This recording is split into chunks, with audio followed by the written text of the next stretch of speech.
Good morning, everyone. My name is Rula Halaf. I'm the editor of the Financial Times. And our session today is about defending Europe's united front. As you know, European nations have been remarkably united over Ukraine.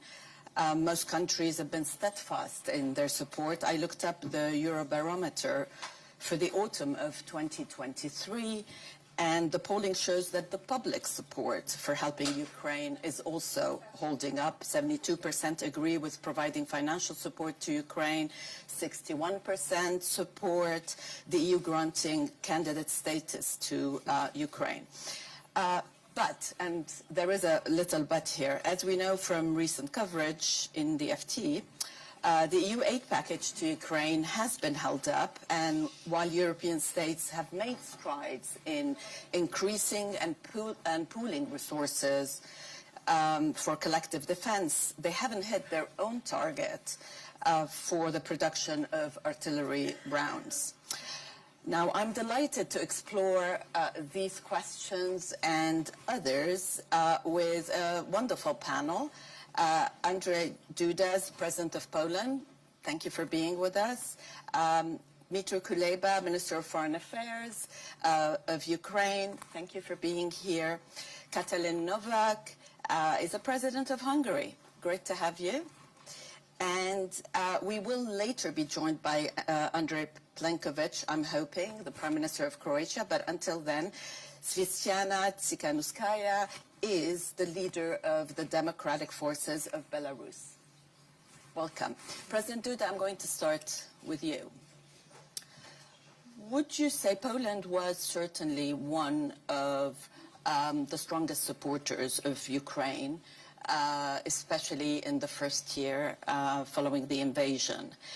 But more recently, I've heard some comments from you describing Ukraine as a drowning person. Is that, did I get it wrong, or is that really what you said? And what did you mean by that? Dear audience, if you could take your electronic devices, your earphones, because I would like to answer in my mother tongue, in Polish.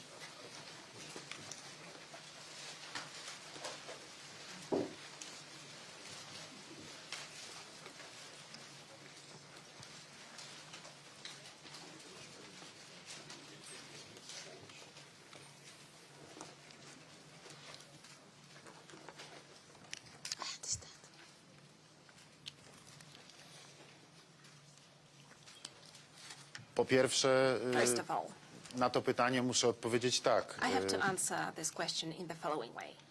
To, że stanęliśmy po stronie Ukrainy od pierwszego momentu inwazji, ale nie tylko, bo proszę pamiętać, że kilka godzin dosłownie przed inwazją razem z prezydentem Litwy, panem Gitanasem Nausedą, byliśmy w Kijowie właśnie po to, żeby w taki symboliczny sposób udzielić, jeszcze mając pełną świadomość tego, że prawdopodobnie dosłownie za moment Ukraina zostanie przez Rosję zaatakowana, bo przecież te informacje dochodziły do nas różnymi kanałami. Byliśmy z prezydentem Gitanasem Nausedą dokładnie w Kijowie i rozmawialiśmy z prezydentem Wołodymyrem Zełeńskim, udzielając mu tego wsparcia politycznego, moralnego, pokazując też zarazem społeczeństwu Ukrainy, bo to też było dla nas ogromnie ważne, że nie są sami w tej trudnej sytuacji. I rzeczywiście czułem ogromną odpowiedzialność za to, żeby w taki właśnie sposób działać jako prezydent Polski, państwa sąsiedniego wobec Ukrainy, to po pierwsze, ale po drugie także państwa, które w istocie, jeżeli chodzi o historyczną relację z Rosją, ma bardzo podobną przeszłość. Ta nasza historia, można powiedzieć, w tym zakresie jest wspólna. Oba nasze państwa przez stulecia narody były ciemiężone przez Rosję i my w Polsce znakomicie sobie zdajemy sprawę, patrząc historycznie, co to znaczy rosyjska napaść, co to znaczy rosyjska okupacja, co to znaczy rosyjska niewola, co to znaczy zsyłki na Sybir i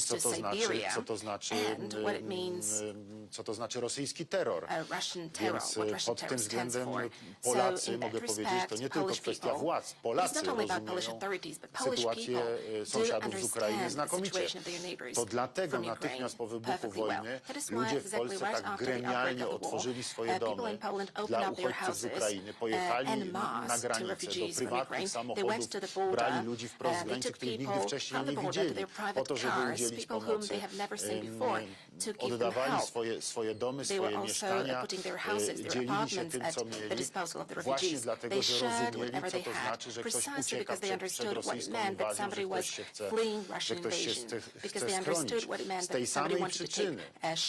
Pamiętajmy o tym, że wtedy była mowa, może Ukraina upadnie w ciągu 3 dni, być może w ciągu 7 dni Rosjanie zajmą Kijów. Zaraz wkrótce po kilku dniach okazało się, że to jest nieprawda. Bohaterska postawa prezydenta Wołodymyra Zełenskiego, jego współpracowników, jak również i obrońców Ukrainy, zatrzymała ten wydawałoby się niezatrzymywalny pochód Rosjan. Ale co było oczywiste, Ukraińcy zaczęli prosić o wsparcie, zaczęli prosić o pomoc. To dlatego my w Polsce w gronie najwyższych władz Rzeczypospolitej, właściwie zaraz po rozpoczęciu wojny, zdecydowaliśmy o przekazaniu Ukrainie ponad 100 czołgów z zasobów naszej armii. Czołgów, które mogły być od razu obsługiwane przez ukraińskich żołnierzy, bo to były czołgi, które mieliśmy w swoim posiadaniu postsowieckiej jeszcze produkcji. I ta pomoc od razu na Ukrainę powędrowała i to było rzeczywiście takie pierwsze znaczące wsparcie militarne dla Ukrainy, które w jakimś sensie, mówię to z dumą, w zasadzie otworzyło tą falę później pomocy militarnej, która do Ukrainy popłynęła. W efekcie przekazaliśmy Ukrainie przez okres tych prawie 2 lat ponad 300 czołgów z naszych zasobów, w tym także kilkanaście czołgów Leopard, najnowszych, jakie w danym momencie mieliśmy. Byliśmy też tym państwem, które stało, tak można powiedzieć, tak mówiono wtedy, na czele tak zwanej koalicji czołgowej, czyli właśnie idei przekazania Ukrainie tych nowoczesnych czołgów. Cały czas staramy się wspierać Ukrainę, ale cały czas również nawołujemy wspólnotę międzynarodową. Ja uważam to za bardzo ważne swoje zadanie, aby nie zaprzestawać pomocy dla Ukrainy. Bo jeżeli, przecież bardzo proste, jeżeli weźmiemy pod uwagę potencjał Rosji, zarówno gospodarczy, jak i ludnościowy, znaczy jaka jest różnica w liczbie mieszkańców pomiędzy Ukrainą a Rosją. W związku z powyższym także i potencjalnej wielkości armii. To jest oczywiste, że Rosja miażdży tymi wszystkimi wskaźnikami Ukrainy. To, że Ukraińcy są w stanie przez 2 lata zatrzymywać kolejne fale rosyjskich ofensyw, to, że są w stanie odpierać ataki i jeszcze odzyskiwać przynajmniej w części okupowane przez Rosję terytoria, no to pokazuje z jednej strony nieprawdopodobną determinację i bohaterstwo obrońców Ukrainy i absolutnie nieprawdopodobną wolę przetrwania ich jako nie tylko narodu, ale jako narodu mającego własne, suwerenne, niepodległe państwo, w którym sami będą decydowali o sobie. A druga rzecz, a druga rzecz, pokazuje także, że to wsparcie międzynarodowe cały czas pozwalało Ukrainie się utrzymać, bo rzeczywiście tego wsparcia międzynarodowego poszło bardzo dużo. Tyle tylko, że jest ono cały czas potrzebne. I zmęczenie wojną, to o czym przecież cały czas mówimy, jest zjawiskiem bardzo niebezpiecznym, któremu musimy starać się zapobiegać. Do you think we are in a state of war fatigue? Tak, myślę, że tak. Myślę, że można to powiedzieć. Może to nie jest zbyt politycznie poprawne, może niektórzy boją się głośno,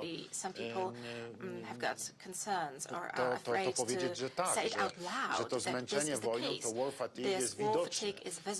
Ja podaję bardzo prosty przykład. Proszę Państwa, popatrzcie Państwo na programy informacyjne w swoich krajach, na tak zwane newsy. Na którym miejscu jest Ukraina? Na którym miejscu dzisiaj w newsach w Państwa krajach jest rosyjska agresja na Ukrainę? W większości przypadków niestety nie ma jej w ogóle w tej chwili wśród nas. I to pokazuje... Actually, I need to stop you there because one of the things that I found really remarkable is that stories about Ukraine in the FT are still the top read stories. I see no fatigue whatsoever amongst our readers. But let me turn to Minister Kuleba, because you wrote in Foreign Affairs recently that there were growing defeatist voices on Ukraine. And yet your own armed forces commander has described the war as a stalemate. Well, he shared a message that was largely overlooked in the same piece. Everyone focused. It's just a matter of focus, you know. So everyone focused on the word stalemate. But what he also said, and that was the main point of his piece, is that Ukraine needs more weapons and more sustainable deliverables of weapons in sufficient quantities to move on with the liberation of its territory and eventually winning the war. So it's really, you know, how you look at the issue. Whether if you believe that the glass is half empty, you focus on the word stalemate. If you believe that the glass is half full, you focus on providing Ukraine with more military assistance in order to make our forces capable of pushing Russia back. And we proved that we can do that. In 2022, we liberated a large part of our territory, 50% of the territory that had been previously occupied by Russia. In 2023, we pushed Russian Black Sea fleet back away from our territorial waters, and that allowed us to restore the grain corridor that does not depend on Russia, that can function independently. And 2024, of course, the priority is to throw Russia from the skies, because the one who controls the skies will define when and how the war will end. And that will require providing Ukraine with planes, which are underway, F-16s are underway, long-range missiles, drones, and Ukraine significantly ramped up production of drones, and of course electronic warfare. So if all of that comes, we will continue winning and we will continue liberating. But you know, we are fighting a very big enemy, a powerful enemy, an enemy that doesn't sleep, so it takes time. Do you agree with President Duda that there is war fatigue? And do you think that Europe and the US are in this for the long term? I haven't heard any official, neither in a meeting nor in a private conversation, who would say, listen, we are tired of helping you. So when we mention this word, war fatigue, we should clearly kind of define this term. And if you ask me, are we tired? Yes, we are tired. Of course you are. We've been fighting for 2 years. Are we giving up? No, we are not. It doesn't matter how tired or exhausted we will be. We will keep defending our country. So it's absolutely normal for a human being and for a country to get tired. But it would be abnormal to stop defending yourself or helping us. Do you feel under pressure to start talking about peace? I know that you have... No, we don't. I can save some time. No, we don't. Okay, well, that's good. Okay, we can move on. President Novák, Hungary is one of the 27 EU member states, but we often find ourselves wondering what Hungary's position is. I know that you have met with President Zelensky, but what your Prime Minister says and does is concerning, I think, to Ukraine and to a lot of other European states. So do you agree with Viktor Orban's veto on using the EU budget to help Ukraine? Can I also use my mother tongue? I'm just kidding. I will answer in English, of course. No, I will speak English. No. I'm just kidding. And first of all, it's my first time in Davos, so I'm still welcome to Davos. Getting used to the traffic in the first place. And for example, last night I couldn't even make it to the dinner, and this time I can assure you that Swiss trains are in time. So I actually took the train to get here. So first of all, thank you for the invitation, and thank you for speaking about this topic, because I think that even if we sometimes experience, just referring back to what President Duda said and Minister Kuleba, if we speak about the potential war fatigue, then I think the way we can do something against it is that we keep on speaking about this very and maybe most important topic for now in our neighborhood. And I also have to position us because we geographically are also in a quite specific situation, given the fact that we are direct neighbors to Ukraine. And not only that we are direct neighbors, but we also have Hungarian nationals living on the territory of Ukraine. So I can also say that we are not only indirectly, but also directly hit by the Russian aggression and the war in Ukraine. And I think that this conversation today also gives us the chance to concentrate on what we agree on. Because I think that the most important elements are not even questionable. That for the first moment on, I can even refer to my inauguration speech 2 years ago, when I already there made it very clear that I condemn the Russian aggression, and we have to make it clear all the time who is the aggressor and who is the country which was invaded by another state. And we should also make it clear that Russia has crossed the Rubicon by this act. And we should also make it clear, and I think that that is what we have been doing in the last almost 2 years, we should make it clear that this is a no-go zone, so that something like that cannot happen. And if we want to try to preserve our post-Second World War desire for peace, then we also have to clarify that war is never the solution and aggression is never the solution. And we tend to forget that Andrej Plenković is also here representing Croatia, so it doesn't mean that since the Second World War we haven't experienced any war on the territory of Europe. Actually, we did, in fact, in our southern neighborhood as well. For 10 years it lasted. So unfortunately, this war is still ongoing after 2 years of Russian aggression, and still we don't see the end. Do you think that? Do you believe that Ukraine can win?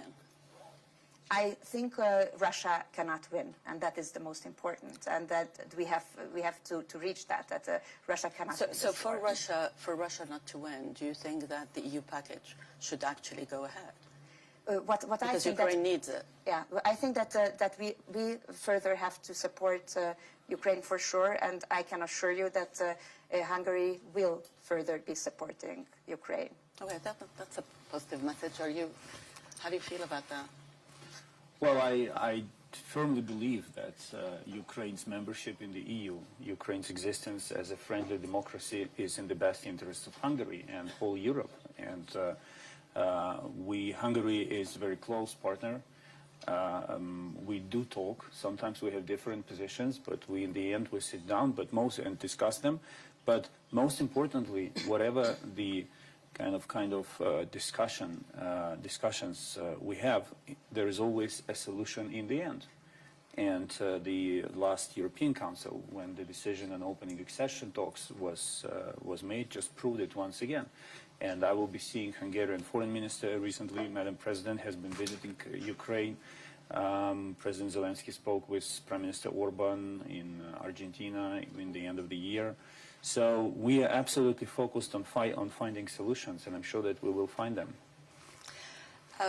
Prime Minister Plenković, what's your assessment of European unity, and to what extent do you think it will hold for the long haul? Because this war, as we know, is likely to last. Well, first of all, my apologies for being late. I came yesterday even on time for dinner, but today it took us half an hour. 7th year in Davos, Train. first time I am being late. suggesting you. But my apologies. But a few points. First of all, big greetings to all the colleagues who are here and friends. As someone who knows Ukraine very well, who has been working with Ukraine, on Ukraine for many years, I firmly believe that we should be persistent in assisting Ukraine in such dire situation, facing Russian aggression now for 2 years. My analysis is that first year from the Russian posture was seen as issue of denazification of Ukraine, issue of questioning the identity of Ukrainians. Then as the war evolved, it was from Russian posture, the concept, are we fighting a proxy of NATO? And now what we see recently is actually the debate or the posture evolving into the new concept of the new world order with an entirely changed balance of power globally. And in that context, I think we should see what are our choices. I said immediately in spring 2022 at one of our European Council debates in Ukraine that we need 3 elements that Ukraine wins. 1, the motivation, heroism, sacrifice of Ukrainian soldiers, people, and motivating leadership, fighting for their existence and freedom. Second is continued assistance by the West, both in terms of military assistance and in terms of financial assistance. Otherwise, it's very difficult for Ukraine to be left alone. And third, to make sure that we in the West resist the internal pressures happening within our own societies due to the consequences on our economy, on our energy situation, our social situation, on inflation, as one of the ramifications of Russia's aggression against Ukraine. So far, I think we have managed. That's why this debate on the revision of the multi-annual financial framework, I think we should see it very technically. What are we basically doing as the European Union? We are just at the moment where we would have been anyway been debating about the revision of the current MFF, putting into a formal structure what we have been doing anyway for 2 years, and that is on a monthly basis, transferring funds to Ukraine. Now we want to do it systematically, 50 billion, 17, 33, in order to have some sort of perspective. Whether we shall do it within or without the classical budgetary framework, I think it's a secondary issue. The issue is that we help. This is essential. And I think that is actually what is going to happen. It would be very good politically if we could do it in the framework of 27 altogether.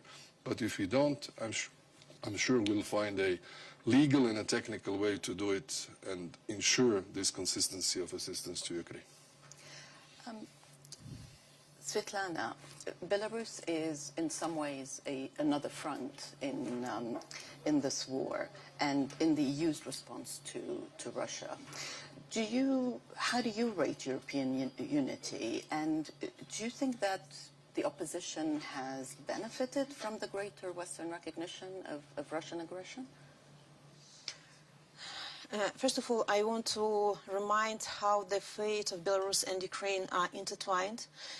We in Belarus fully understand that without free Ukraine, there will be no free Belarus. But also, without free, independent and European Belarus, there will be constant threat to Ukraine, to our neighbors. Until Lukashenko's regime is in the country, he will be puppet of Russia. Belarus will be balcony to threat our neighbors. So that's why a victory of Ukraine is of extreme importance for Belarus as well. And that's why we are asking to give Ukraine anything they ask, anything. And when you ask about fatigue, maybe I'm so deeply involved, in the situation in our region. I have to protect Belarus. I have to fight together with the Belarusians against Lukashenko's regime and the Russian subjugation. I think that we don't have right to feel fatigue. Because when I feel about the words of fatigue, I think, look, tell these words to Ukrainian soldiers in the trenches or Belarusian political prisoners who now are being tortured in prisons. They are continuing to resist. So we should continue, to work together with them as well. But of course, I understand that Belarus is the weakest point, weakest link in Putin's war. Now, while Lukashenko is there, Putin is using our country as a playground, they're using our infrastructure to keep threatening Ukraine. But when we get rid of Lukashenko's regime, when democratic government will be installed in Belarus, there will be the best the best way out, for Belarusians, the best help for Ukraine. So that's why we have to keep coalition of countries who are supporting Ukraine and have to develop comprehensive strategy on Belarus. We need pressure on the regime, support to people, accountability for Lukashenko's crimes, and also commitment to future. And I want here to underline sometimes, indecisiveness of democratic world. Lukashenko committed many crimes against humanity. He hijacked airplane, he orchestrated migration crisis, he's kidnapping Ukrainian children from occupied territories to Belarus. And we need special investigation for the crimes. Why international structures are working not so effective than they could do. So I believe that with consistency and decisiveness we can get Belarus out of the war with help of Belarusian democratic forces, and thank you to our strategic partners, in supporting us. Do you think he's been strengthened by the war because he's now part of the Russian front? Lukashenko now is very fragile. Maybe it seems differently, from abroad, but he feels fragile. He haven't managed to persuade Belarusian people in his legitimacy. He's illegitimate in the eyes of Belarusian people. He's puppet of Russia. He can't decide anything by his own, in Belarus. But he needs political support of Russia, and he will fulfill all the orders of Russia. And our task is to make Lukashenko toxic to his own environment and to weaken him through sanctions and through accountability. I want to switch to another topic that is very important to European unity, and that is what happens in the US elections. I know you've probably all had conversations already about anxiety in Europe over the possible election of Donald Trump. President Duda, are you worried that a Trump election will reopen divergent views in Europe, which is what we saw last time around? You're smiling. Przede wszystkim, First of all, proszę Państwa, ladies and gentlemen,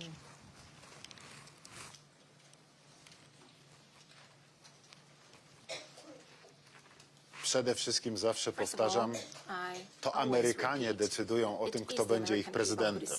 Tak jak każde z naszych społeczeństw, każdy z naszych narodów sam decyduje o tym, kto będzie prezydentem. Jeżeli mamy powszechne wybory prezydenckie, w swoim kraju różnie to bywa, czasem są wybory prezydenckie powszechne, czasem nie, ale jeżeli są powszechne, to naród decyduje rzeczywiście o tym, kto jest prezydentem i jakiekolwiek interweniowanie z zewnątrz w tej kwestii uważam za nie na miejscu. Więc mówienie tutaj, co będzie lepsze dla Stanów Zjednoczonych, czy kiedy prezydentem będzie ta osoba, czy inna osoba, z punktu widzenia polityków zawsze jestem tutaj ostrożny.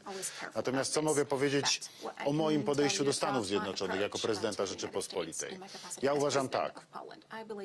Więzi euroatlantyckie to jest sprawa absolutnie fundamentalna. Historia nauczyła tego Europę i Stany Zjednoczone, nie tylko Europę, ale również Stany Zjednoczone. Podkreślam to zawsze, bo mówiłem to również do kolejnych prezydentów Stanów Zjednoczonych, a pracowałem już z trzema prezydentami, z Barackiem Obamą, z prezydentem Donaldem Trumpem i dzisiaj z prezydentem Joe Bidenem. To jest relacja, która jest opłacalna w obie strony. Jeżeli dochodzi w Europie do wojny, Stany Zjednoczone, do wielkiej wojny, Stany Zjednoczone, co pokazała pierwsza, druga wojna światowa, muszą przyjść, żeby sprawę załatwić, wesprzeć w tym zakresie Europę, żeby Europa odzyskała spokój. Giną ludzie w Europie, giną żołnierze ze Stanów Zjednoczonych. Dla wszystkich jest to niekorzystne, więc najlepiej trzymać współpracę cały czas, tak, żeby do wojny nie dochodziło, żeby umieć zawsze realizować ten balans bezpieczeństwa tak niezwykle potrzebny. Dla mnie to jest jasne, więc umacnianie tych więzi euroatlantyckich to jest kwestia fundamentalna i tu uważam, że powinniśmy nad nimi pracować niezależnie od tego, kto jest prezydentem Stanów Zjednoczonych. Stany Zjednoczone powinny nad tym pracować niezależnie od tego, kto rządzi w Europie, a Europa powinna nad tym pracować niezależnie od tego, kto rządzi w Stanach Zjednoczonych. Takie jest moje osobiste przekonanie. Natomiast jeżeli chodzi o polski interes, ja uważam tak. Obowiązkiem prezydenta Polski zawsze jest dbać o jak najlepsze relacje ze Stanami Zjednoczonymi. I nieważne jest, z jakiej opcji politycznej w Stanach Zjednoczonych pochodzi prezydent, czy to jest demokrata, czy to jest republikanin, czy może kiedyś w przyszłości będzie to jakaś inna grupa polityczna. To jest interes, który ma absolutnie ponadpolityczne znaczenie w tym ujęciu amerykańskim wewnętrznym, czy jakimkolwiek ideowym. Najważniejszą kwestią jest bezpieczeństwo, umacnianie wspólnoty euroatlantyckiej i to jest podstawowe zadanie. Dlatego ja z dużym spokojem patrzę na wybory w Stanach Zjednoczonych. Chciałbym, żeby one przebiegły spokojnie. Mnie owszem, najbardziej niepokoją takie zjawiska jak te zamieszki, z którymi mieliśmy do czynienia po ostatnich wyborach prezydenckich Stanów Zjednoczonych. Tak, to jest sytuacja, gdzie widzimy, że potencjalnie jakaś stabilność w Stanach Zjednoczonych może być naruszona. To jest zjawisko, które możemy obserwować jako niebezpieczne. Natomiast jeżeli to jest normalny proces demokratyczny kolejnych wyborów, no, każdy wybór będziemy musieli przyjąć. Taka jest prawda. My jako prezydenci Europy, my jako ci, którzy nie głosują za prezydentem Stanów Zjednoczonych, każdy wybór musimy przyjąć i każdy wybór musimy zaakceptować i starać się w tym zakresie współpracować jak najlepiej. No oczywiście pokazując również ze swojej strony wolę tej współpracy, ale układającej się na zasadzie obustronnych interesów. To znaczy to musi być taki układ, w którym obie strony wygrywają.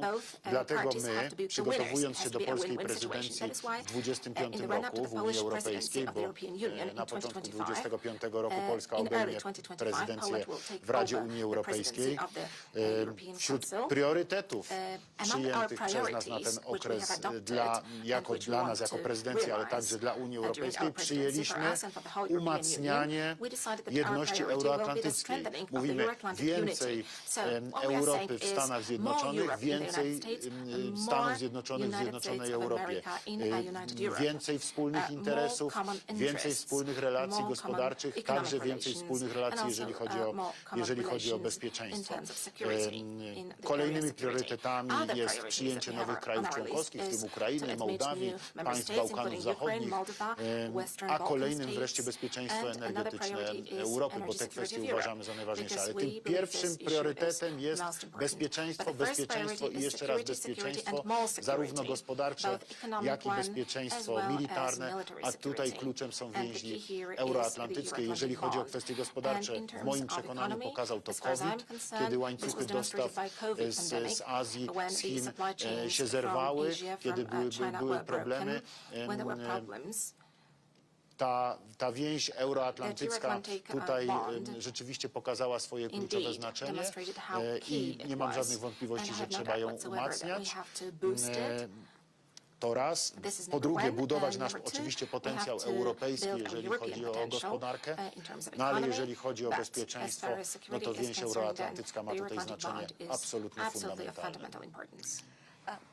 Minister Kuleba, you're a diplomat, so I expect a diplomatic answer, but I will ask anyway. Are you calm? Always. Say more. Listen, we Ukrainians, we've learned how to survive and prevail in any reality. Whatever the choice the people of America will make, we will work with that reality, and we will be finding solutions that benefit our country, but also transatlantic security and global security as a whole. Frankly, I'm more concerned with what will happen on day one and further on after elections, because it really matters that the United States political system remains focused, that America will not drown into domestic fights, spending resources, political resources, on fixing entirely inter-party discussions and issues, because America is important for global stability, and America will have to remain focused on global issues, and Ukraine is one of those global issues. So when it comes to names, I mean, we have experience. President Zelensky had this short period of interaction with President Trump while he was still in office, and you know, there were different moments, but we should all remember that it was actually President Trump who sold us the first lethal weapons, the javelins. It was not the Obama administration. Trump's administration issued the Crimea Declaration, turning policy into irreversible policy, the policy of non-recognition of the illegal annexation. The first patrol boats, Mark 6 and Islanders, this program was cleared by the Trump administration. We started receiving them to reinforce our Navy. So we have to respect the choice of the people of America. We will remain very realistic, very focused, and we will be finding solutions, because there is just no other way for us but to find these solutions. Let me bring the audience in. If there is a question, I see a hand there. It's a question for Minister Kuleba. The counter-offensive didn't really work very well. So my question for you is, do you expect to be facing questions, not so much from international supporters, but from Ukrainian society, as to what is the path to victory and how you would define victory in 2024? You know, the landing of Allied forces in Normandy in 1944 did not end very well immediately, right? And the Ardennes counteroffensive of the Nazi Germany was pretty successful.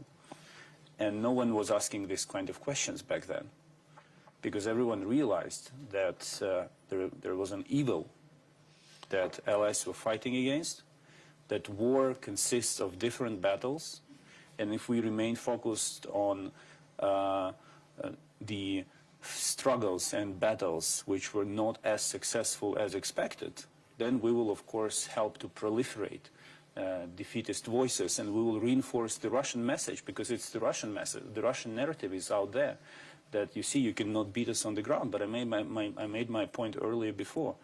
We defeated them on the ground in 2022. We defeated them on the sea in 2023. And we are completely focused on defeating them in the air in 2024. So let's focus on winning the war and not on finding arguments, which I find artificial, with all respect, on why we cannot win the war. Excuse me, can I join to that as well with just some reference?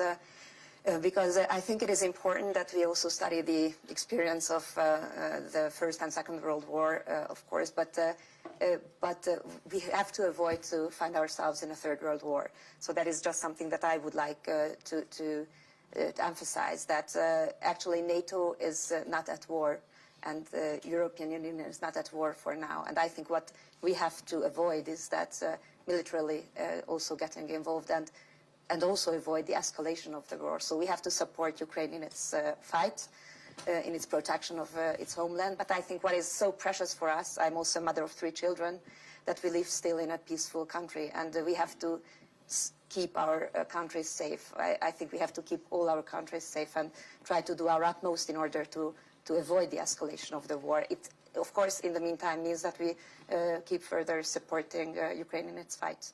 But go back to my earlier question then. Do you think that Ukrainian victory is important for the protection of the rest of Europe? And I come back to my previous answer when I say that we have to make it clear that aggression is not a way. Aggression, it won't work. That is why I say that so it's Russia shouldn't win this war. That's why I'm saying that Russia should not win this war and cannot win this war. And I think that is what we have to keep in mind, and we have to support. But you can have a frozen conflict, and you can say that Russia hasn't won this war, but a frozen conflict would be yes, you can have a frozen conflict. And I don't think that this remaining 5 minutes enable us to find a solution to the war. But I think what actually Ukraine is working on is the peace formula. So Ukraine has put on the table a peace formula. Hungary has also joined. All of our countries actually are there at the table. That's what we are working on, because our ultimate goal should be, at the end of the day, peace. We should keep that in mind. The question is for now how we can get to that, but we shouldn't forget that. And I don't think we can solve this in 5 remaining minutes. Let's try anyway. Who else has a question? Yes, go ahead, please. Thank you, everybody. You've mentioned the United States a lot during this, but no one's mentioned the other global superpower. What's the role of China during 2024 to solve this crisis? Who'd like to take it? Well, I think, first of all, when it comes to the United States, since you said you wanted all of us to comment, I think Europe needs the United States involved, attached to the values and principles that are basically freedom and democracy and peace. And that's why I think whatever happens in the elections in November, we have to strive for an engaged United States regarding the assistance to Ukraine. I'm not saying it's an immediate effect on the level of support to the European Union, but any change will politically have some sort of repercussions. This is how the world works. That's why I think we need this commitment, but at the same time, European Union should really strengthen its defense capabilities. And this is, I think, a development that all of us have understood and all of us are clearly engaged. My country, which is one of the smaller countries, has increased its budget over the last 7 years in terms of defense spending more than 100%, just to give you an idea. And the capabilities, whether it's in our Air Force or our land forces or our Marine, it's being something that is a part of the normal and well understood and in a societal terms accepted investments. When it comes to China, I think our key element is that China remains out of the conflict when it comes to Russia's aggression against Ukraine, and that it remains an interlocutor of the West in striving for peace. This, I think, should be our main objective. And I think, especially in the context of the attempt of a new world order with the BRICS, with different poles, creating a globe that has a rather different structure and shape than it had, let's say, 10, 15, 20 years ago. And one final point. Current Russia's aggression against Ukraine, it's not only 2 years. This is the second phase of the process that started 10 years ago. And I think we should understand it in such a way. It's a well-planned situation where the state of play in terms of current situation in the field is that we have 2 more Ukrainian regions being temporarily occupied. This is where we are. I want Sviatlana to come in on China in particular.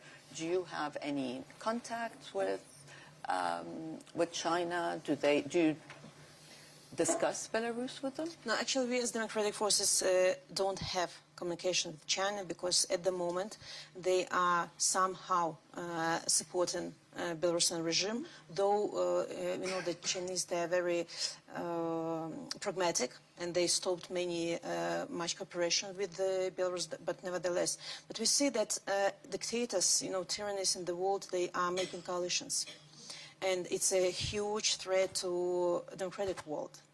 And when sometimes I hear that, we shouldn't be involved in this war in Ukraine, we have to keep our country safe, it's propagandistic narrative, Russian narrative, that it's not your war, it's Ukrainians' war. Let them, fight this issue themselves.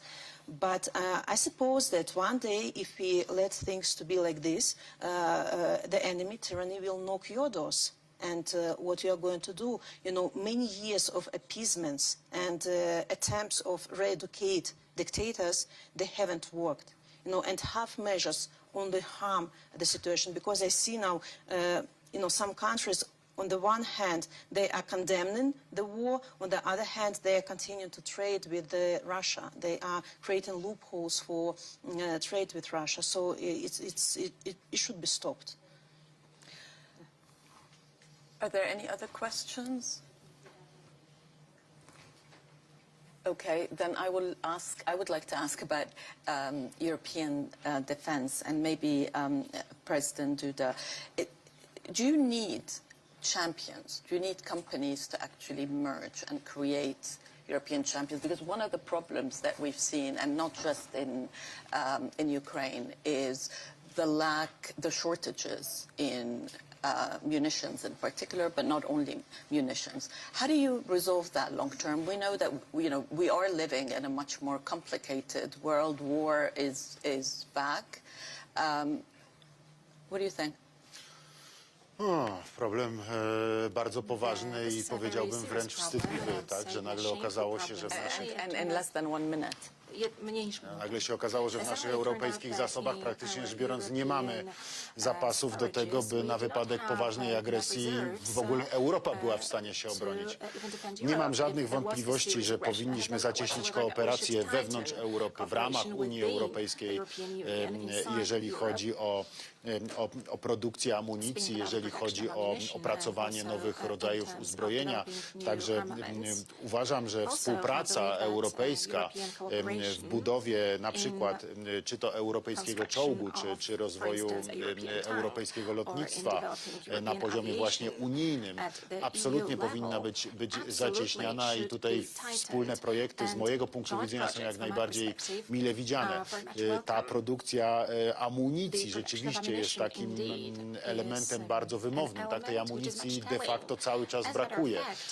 Oczywiście tam jest problem amunicja w standardzie natowskim i amunicja w standardzie tym postsowieckim, prawda, którego przynajmniej na początku wojny Ukraina używała w przeważającej mierze. Te zasoby tej amunicji z dawnych czasów już się kończą. U nas w zasadzie już jej prawie nie mamy, ale cały czas mamy za mało tej amunicji w standardach natowskich i biorąc pod uwagę niestety pogarszającą się sytuację bezpieczeństwa w Europie i te zagrożenia, o których dzisiaj mówimy, z jednej strony zagrożenie imperializmem rosyjskim, niestety w moim przekonaniu narastające cały czas. Z drugiej strony wspominamy tutaj o Chinach i cały czas była mowa, że nie wiadomo jaki będzie efekt wyborów na Tajwanie prezydenckich, które odbyły się kilka dni temu, jaka tam będzie sytuacja. To wszystko pokazuje, że zachowanie gotowości do udzielenia odpowiedzi w przypadku jakichkolwiek zachowań agresywnych, nie tylko wobec nas bezpośrednio, ale także tam, gdzie będziemy nieśli pomoc, to przygotowanie do tego i gotowość do tego dzisiaj jest niezbędna, więc absolutnie współpraca gospodarcza, współpraca przemysłowa w tym zakresie na poziomie europejskim to jest coś, co powinniśmy stanowczo realizować. Well, as President Novák said, we have not solved the Ukraine question, but I hope that we have been able to contribute a little bit to the debate. Thank you all for being here. Thank you so much. Thank you very much.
Ladies and gentlemen, it's my honor to introduce a person of remarkable distinction and diplomatic excellence, Secretary of State Antony Blinken. With a long-standing career in foreign policy, you, Secretary Blinken, you have been a pivotal figure in shaping the international agenda and fostering global partnerships. Your deep commitment to promoting democracy, human rights and global stability underscore your exceptional role in contemporary geopolitics. We know that you enjoy, in addition to diplomacy, many other things, and maybe next time we invite you as a cultural leader to Davos. You have shown such a remarkable understanding of the pivotal roles that technology and innovation plays in connecting the world. And of course, the private sector plays a very essential role in this process. So we welcome you very cordially to Davos and looking very much forward to the discussion with Tom Friedman, and again, a very cordial welcome.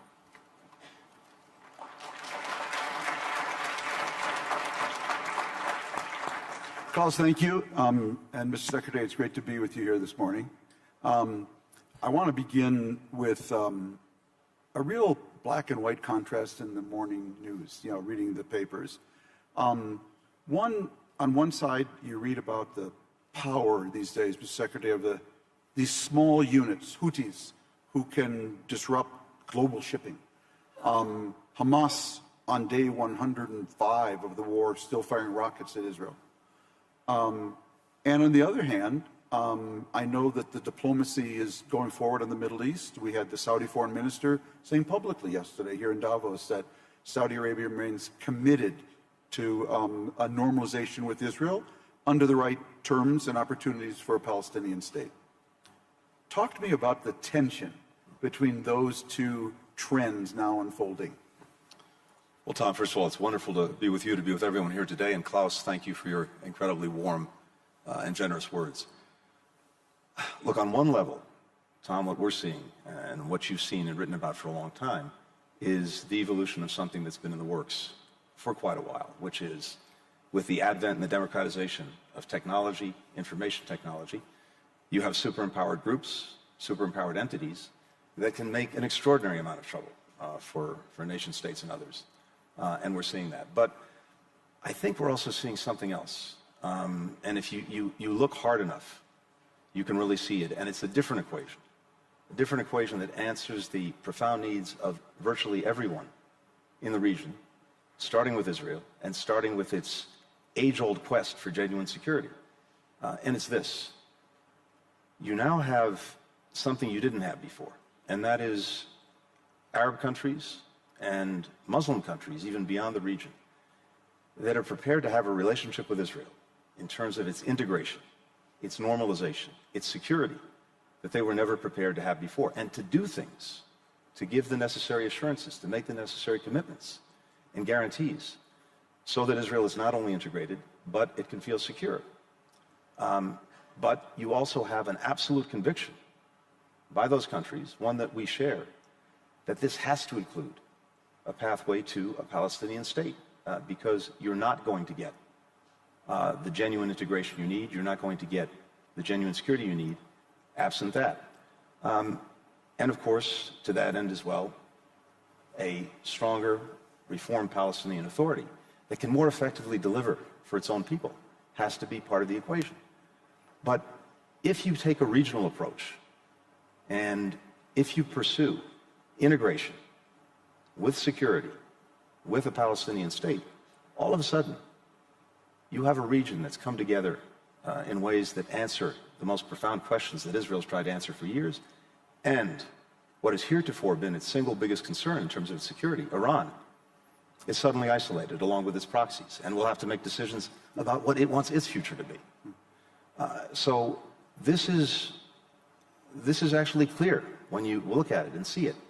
The problem is getting from here to there. And of course, it requires very difficult, challenging decisions. It requires a mindset that's open to that perspective. But the choice is there. And ultimately, this is about choices. What kind of society do we want to live in? What kind of world do we want to live in? What kind of region do we want to live in? We talk a lot as well today about regionalization. Mm-hmm. There's a profound opportunity for regionalization in the Middle East, in the greater Middle East, that we have not had before. The challenge is realizing it. Does Israel have the prime minister for that opportunity? Look, these are decisions for Israelis to make. This is a profound decision for the country as a whole to make. What direction does it want to take? Can it seize the opportunity that we believe is there? And they'll have to make those decisions. Anyone who's in office, faced with this is an inflection point. President Biden talks about this often. It's an inflection point geostrategically. I think it's also an inflection point in the Middle East. Mm-hmm. And when you get to an inflection point, you have to make hard decisions. Yes. When we talk about a transformed Palestinian Authority, Mr. Secretary, it seems to me, in many ways, it's the answer to, now that I hear you, 4 challenges Israel faces. That is, right now, challenge number 1, since October 7th, Israel's lost the narrative in this war. That's how it's ended up in the World Court, number 1. Number 2, it went to war without any vision of the morning after or a Palestinian partner that could help it govern Gaza. Number 3, we're trying to put together a regional alliance to deal with threats from Houthis and Hezbollah, which can only be dealt with through a regional alliance. And that requires a Palestinian component. So when you think about it, a credible, legitimate Palestinian state in peace with Israel becomes the answer to all 3 of those questions. You've just said that's a challenge this prime minister will have to rise to. Do we have the Palestinian leadership for that? And when we talk about a transformed Palestinian Authority, what do we mean? What are we looking for? So, again, we don't purport to make these decisions for others. There have to be ways, means, vehicles for Palestinians to make these decisions. But I think what we're talking about is 2 things. You're talking about a government, and a structure of governance that maximizes the ability of the authority to actually deliver what the Palestinian people want and need. But it also has to be able to operate in what you might call a permissive environment. In other words, with the support of, with the help of Israel, not with its active opposition. Because even the most effective authority is going to have a lot of trouble if it's got the active opposition of any Israeli government. But I think it's also clear from conversations that are going on now that the Palestinians are looking very hard at how they can come up with a more effective governance that can actually deliver what people want. Some of what needs to be delivered is the basic function of government services. No corruption, transparency in the way government is pursued. There are also things that people want that they can't on their own deliver absent a partnership with Israel. So that has to be part of the equation as well. When we think of the time frame for this playing out, if we can get here, Mr. Secretary, are we talking 1, 2, 3 years? Are we talking a 10-year process? How do you envisage it? As we're in the midst of what is human tragedy in so many ways in the Middle East right now, for Israelis and Palestinians alike, I have to tell you, I personally feel the fierce urgency of now. Right. It's not that any of this happens overnight. It's not like it's flipping a light switch. But seeing if we can move to this, start to move to this different vision, to this different equation, to this different integration, I think that has to begin as quickly as possible. And as I said before, you know, the profound difference now, I think, is in the mindset of leaders throughout the Arab world and in Muslim countries. And in a way, it's a reversal, it's a flip, as you know so well, better than anyone.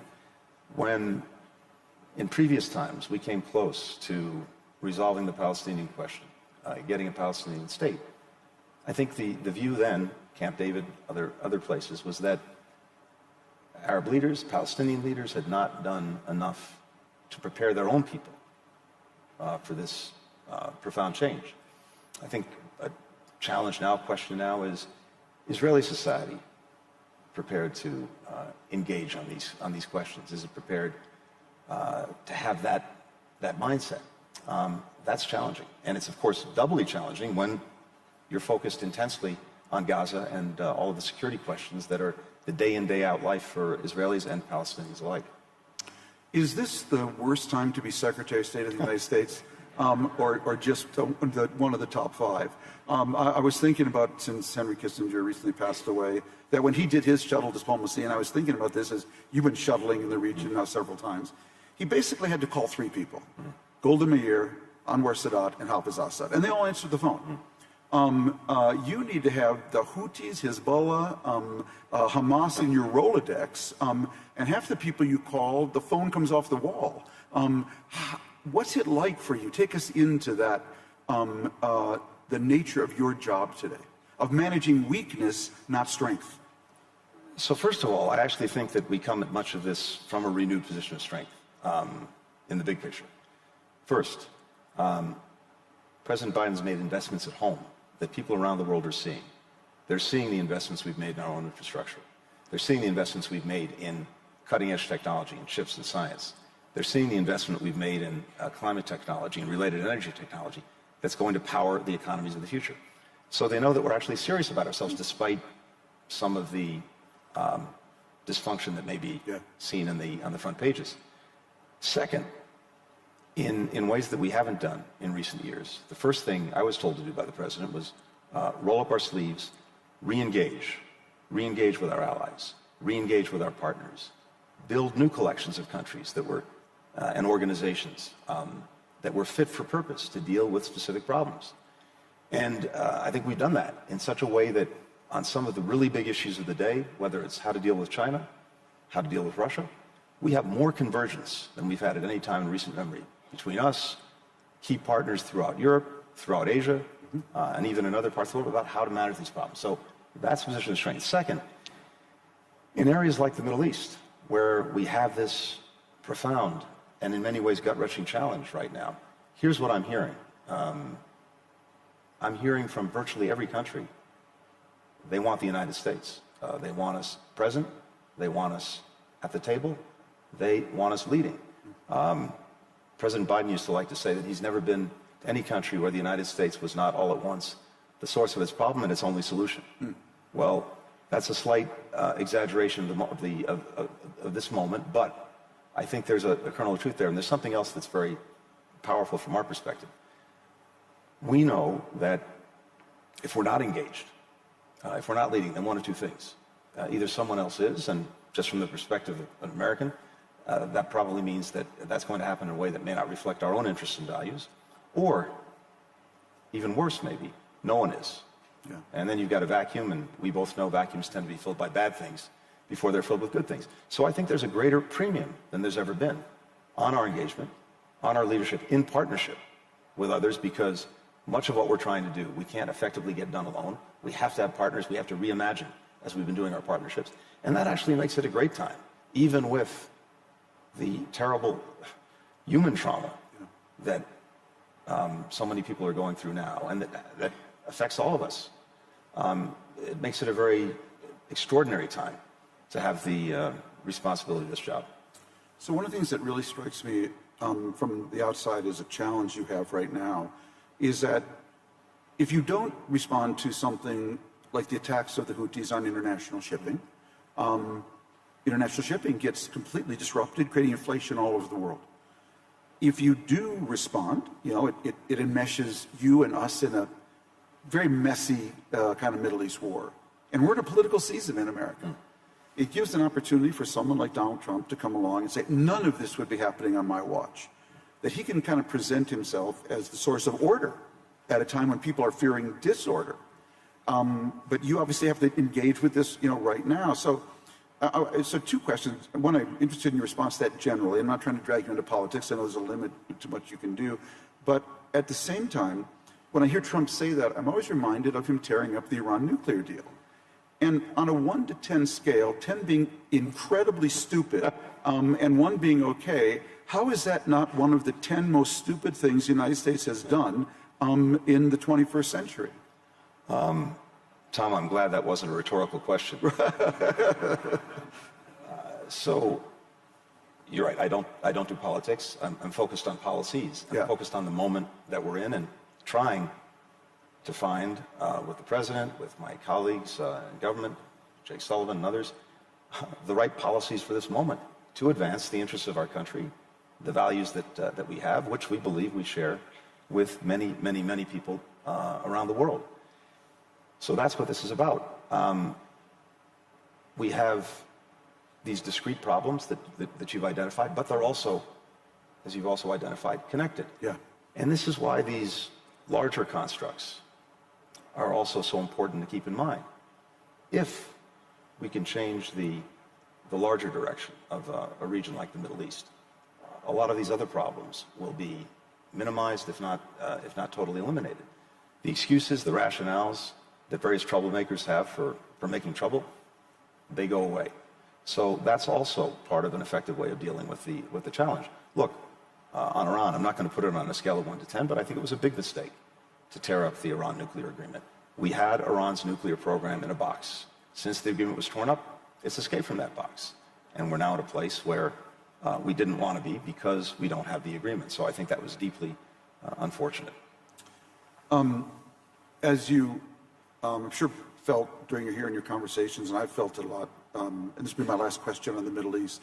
One of the things you hear so often from people, given the high civilian casualties in Gaza, is, does the United States, do Jewish lives matter more than Palestinian and Muslim lives, and Palestinian Christian lives, given the incredible asymmetry in casualties? And I've been asked that. I want to give you a chance to respond to that. No. Period. For me, I think for so many of us, what we're seeing every single day in Gaza is gut-wrenching.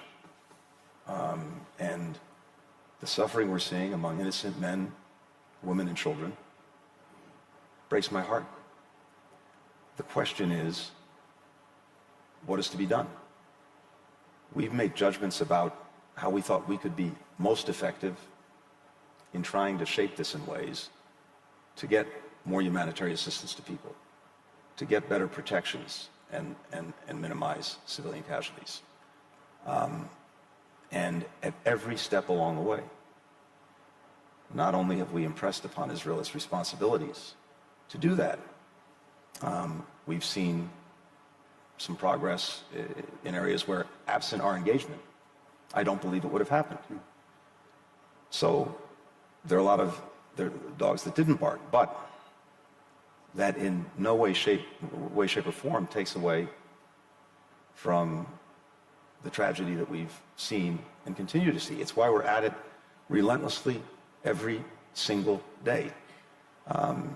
And all I can tell you, Tom, is just on a purely human level, it's devastating, but it reinforces the conviction and the commitment to do two things: to do everything we can in this moment, using our best judgment. And of course, we could be wrong about the judgments we're making, but to try to make a difference in the day in, day out. But it also reinforces my conviction that there has to be, and there is, another way that answers Israel's most profound concerns and questions. Israelis have to live with security. They can't have a repeat of October 7th. No country would accept a repeat of October 7th.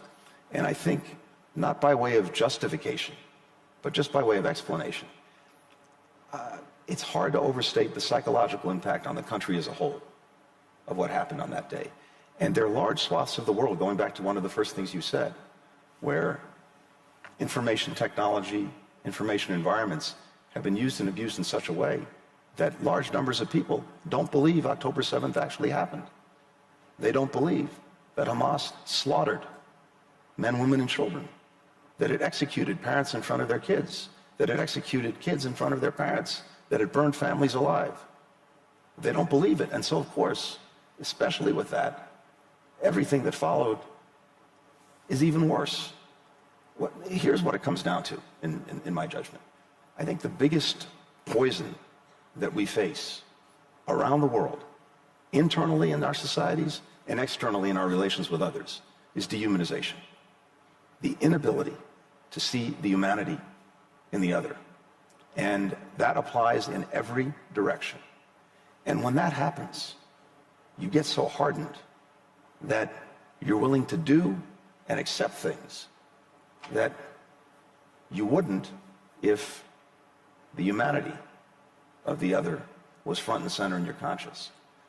So one of our challenges is to fight that dehumanization, to find ways to diffuse it, to take that poison out. And that's also a function of leadership. We need leaders around the world who see that, understand that, and are prepared to act on that. Thank you. When I want to segue to Ukraine here a little bit, if we could, but tie them together. You know, Mr. Secretary, when people ask me what sort of happened in the last year, the way I see it is that Ukraine was trying to join the West, and Israel was trying to join the East through normalization with Saudi Arabia. Russia stopped the first, and Iran and Hamas stopped the second. Do you think that's correct, generally speaking? And why is Ukraine joining the EU, which for me is just hugely important? Why is Ukraine joining the West so important, as important as you've already described Israel joining the East? Well, look, I think I like that equation. But fundamentally, why is it so important for Ukraine? Because it's what its people want. Mm-hmm. And this was the aspiration that they had that was interrupted in 2014. Remember, that's what the Maidan was all about. It was about people coming out into the streets, peacefully protesting, because a government beholden to Moscow had reversed course on the path that Ukraine was taking to association with the European Union and ultimately membership. That reflected the will, the desire of the Ukrainian people. One of the tragedies is that was not at all incompatible with maintaining close ties to Russia, cultural, economic, and other. Those ties now have been obliterated because of Russia's aggression. Back in 2014, if you looked at polling, Russia was broadly popular in Ukraine. The desire for Ukraine to join NATO was maybe 25%. But I think Ukrainians looked and saw that they could have a better, more prosperous life with opportunity, with future generations enjoying better lives than their parents had known, through getting closer to Europe. And when that was disrupted, that's what unleashed the chain of events that bring us to today. So it's about fulfilling their own aspirations. Bring us up to date, therefore, on the diplomacy. Ukraine's military chief of staff, I believe, said we're at a stalemate. I know the President Zelensky has argued otherwise, but it doesn't seem like there's much movement on the ground. Yet it feels from the outside that neither party is ready or willing or even interested in talking about a negotiated settlement. How does it look like to you? What's going on there? So first, I think it's really important to put this in perspective. Because when you step back, what you see is this. Putin has already failed in what he set out to do. He set out to erase Ukraine from the map, to eliminate its independence, to subsume it into Russia. That has failed, and it cannot and will not succeed. Second, Ukraine has not only stood up to the aggression. Over the past year, it took back more than 50% of the territory that had been taken from it in February of 2022.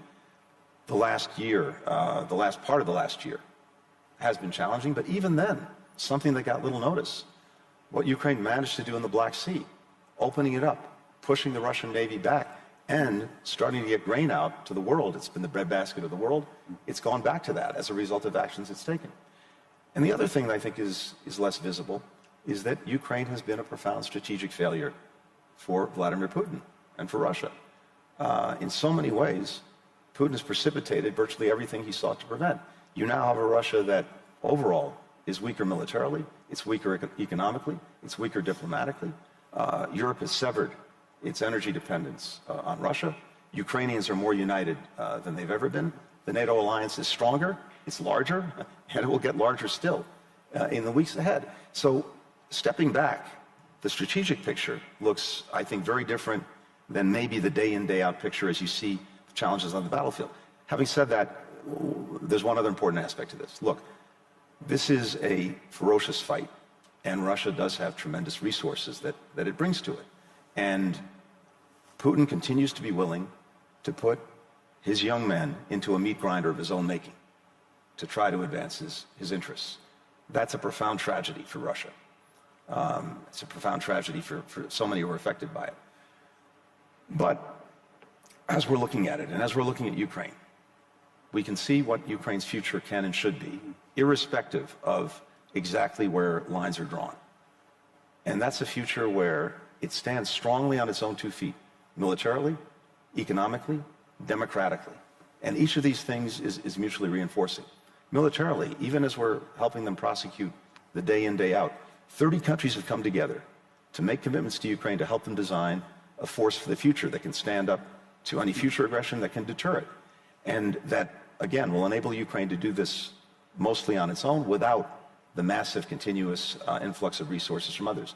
Second, we're working very hard on getting private sector investment generated in Ukraine. We have Penny Pritzker, former Secretary of Commerce, who's come back into government to lead our efforts on this.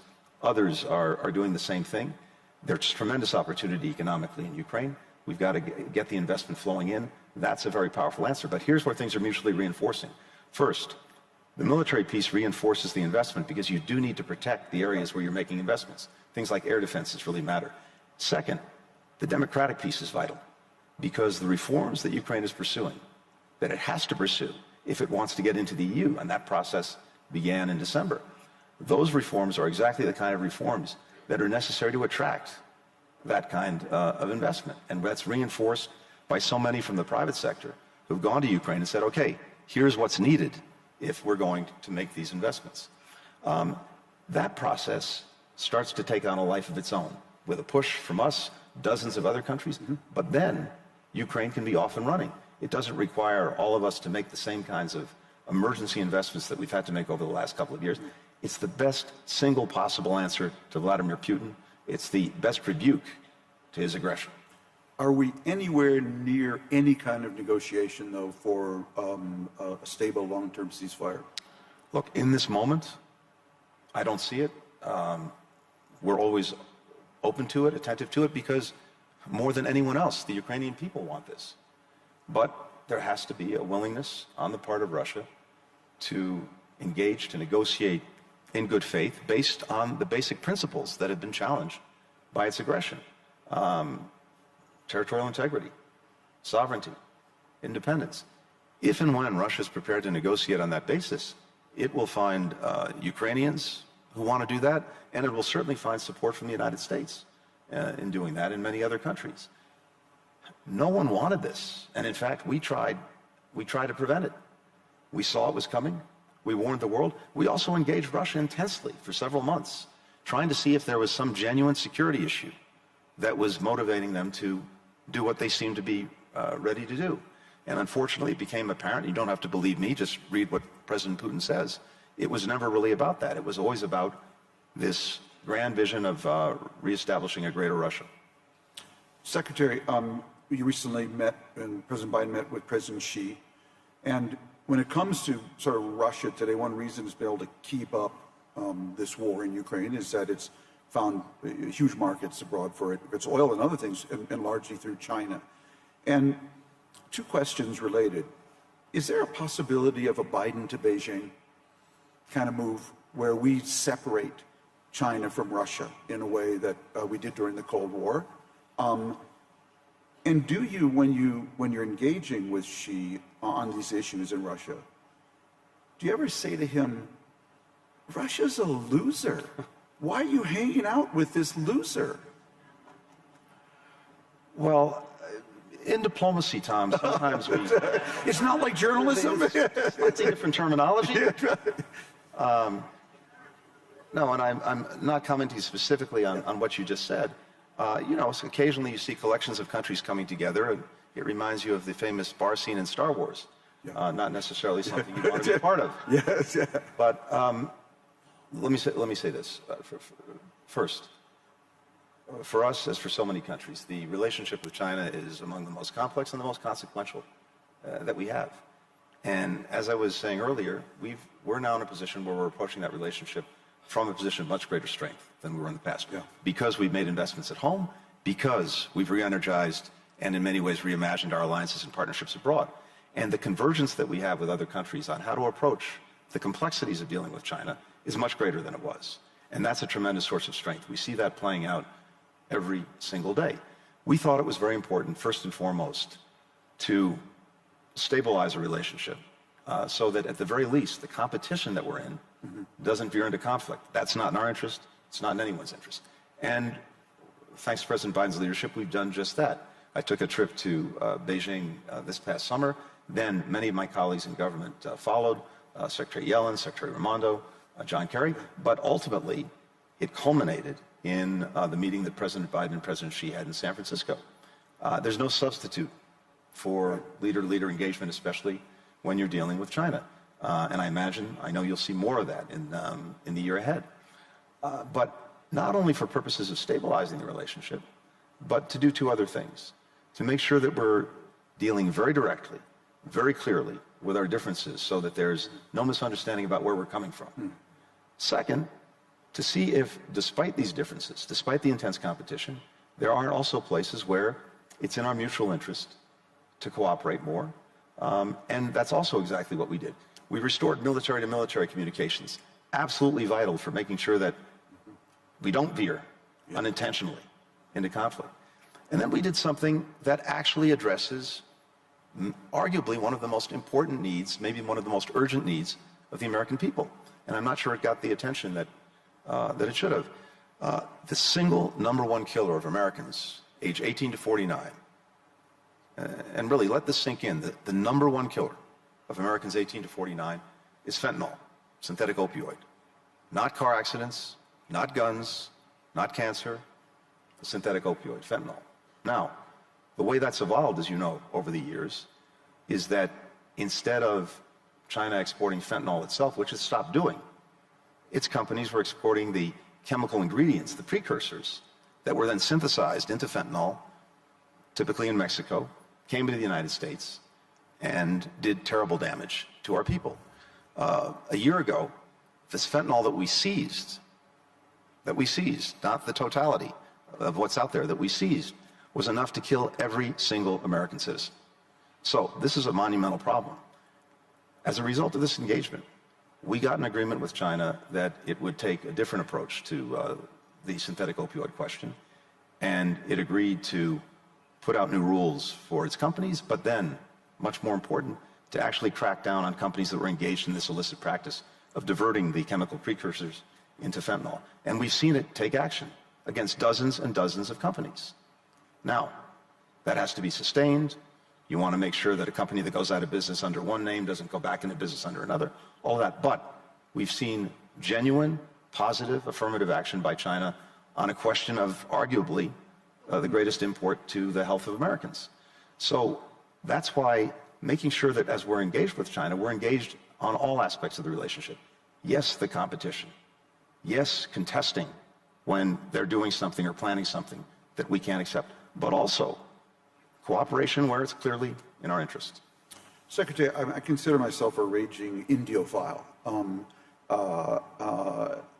And one reason is that India always struck me as a miracle. 1.4 billion people speaking over 100 languages, having free and fair elections, generation after generation. If India were like Syria today, I mean, the whole world would be different. And President Modi, I think, has been impressive in his achievements in building infrastructure, and India's economy is really taken off, I think, to a whole new degree.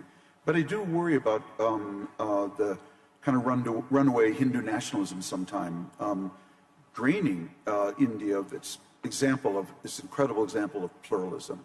How do you see it? So I think we see two things. First of all, we see an extraordinary success story, and we see the remarkable achievements that Prime Minister Modi has achieved, moved forward under his watch that have materially benefited and materially positively affected so many Indian lives. We also see a relationship between our countries that is in a new place, at a new level. And that's been, I think, the very deliberate effort of both Prime Minister and President Biden, who believes in this deeply. At the same time, a constant, regular part of our conversation is the conversation about democracy, about rights. President took office wanting to make sure that we put back into our foreign policy these fundamental concerns about democracy, about human rights. And we've done that. We do it in different ways, in different places.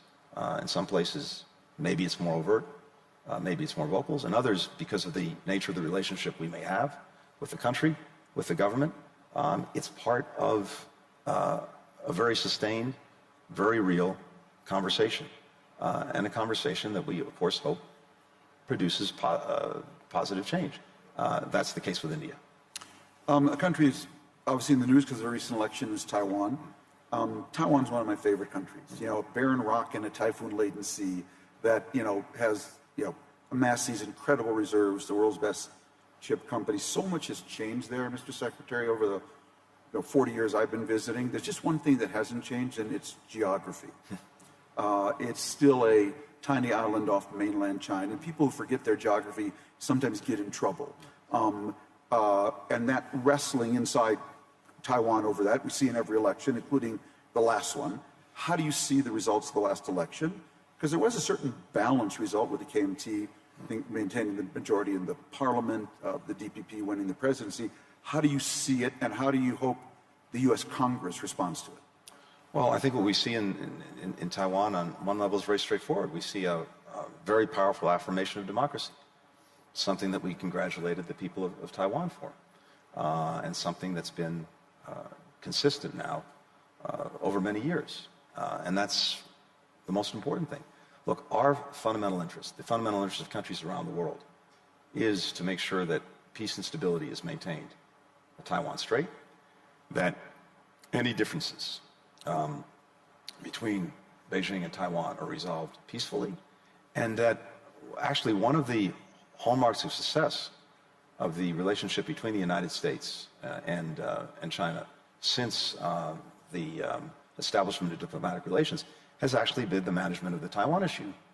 And the premium that we've had has been maintaining the status quo, allowing people on Taiwan to know ever better lives and to be remarkable contributors to the global commons, which they are, but to maintain the status quo, and for neither side to take steps that would in any way disrupt it, especially when it comes to the use of force. That's not only our position. That's the position of country after country around the world. And there's one very practical reason for it, and it's something you alluded to. 50% of global commerce goes through that strait every single day. If that were to be disrupted, it would affect the entire planet. And it's about the last thing we need, especially coming back from COVID. Second, again, to state the obvious to everyone, semiconductors and the manufacturing capacity that Taiwan has, that affects every person in this room and almost every person around the room, from the smartphone you carry in your pocket, to your dishwasher, to your automobile, to everything else. So small as it is, by its geography and by its extraordinary ingenuity, Taiwan plays an outsized role in the world. That's why so many countries have a stake in preserving peace, in preserving stability. And again, it's not just us saying this to Beijing, it's country after country. They say it in different ways, some more quietly than others, but everyone has the same interest. I want to close, Mr. Secretary, with a more personal question. Your predecessor, Dean Acheson, wrote a book, Present at the Creation. And when I think of the time of your holding this job, I think of it as an age of amplification, acceleration, and democratization. Never have more people had access to tools that amplify their power at a steadily accelerating rate and being democratized to more people. You've been around diplomacy a lot now, 2 administrations. What surprised you most in this job in the last 3+ years? Things that you didn't see despite all you'd been doing before. What's going to be the title of Tony Blinken's book? The best laid plans? I don't know. Look, I think, Tom, to your point, and I've been doing this for 30 years professionally, and I can't think of a time when there's been both a greater multiplicity and greater complexity of the challenges that we're dealing with. So it's real, and again, the spread of sources of power, the democratization of information technology, of technology more broadly, as we were saying at the very outset of this conversation, has empowered groups, empowered individuals in ways that was not the case a few generations ago, and has made life a lot more challenging for the nation state. But having said that, even as we're in moments where it just seems like you've got some darkness, there are powerful, powerful beams of light that you can see for the way things can, should, and I believe will be better, different. And we talked about one of them. You can see a very different future for the Middle East that finally answers challenges that have afflicted it and as a result afflicted much of the world for generations. You can see through the power of technology so much good that is possible in solving fundamental problems. We did a session on the margins of the UN General Assembly on AI and the Sustainable Development Goals, and how you can use artificial intelligence to actually accelerate those goals, which, as many of you know, have stalled out a bit. And the excitement was almost palpable. And what's really interesting to me is if you look at some of the polling, and if you actually have conversations with people, the people most excited about the positive potential of AI tend to be in the great global majority of the world. They know the difference that it and other technologies, when harnessed and marshaled in a smart way, can mean for putting more food on the table, for creating greater opportunity, for solving climate change, for dealing with energy needs. All of that is there. And one of the things that is challenging is that you get headlines every day that, of course, are focused on the really hard things. All of the good that's actually happening, that's moving forward step by step, you tend to either not see it or discount it. But as I'm going around the world, I see as much or not more than that. And look, for the United States, it's again a very basic proposition. President Biden believes strongly, as I said before, that when we're engaged, when we're leading, we can help move the ball forward. But what is different is this. The flip side of that leadership coin is the cooperation coin. We know that virtually none of the problems that we want to address for our own people can be done in isolation.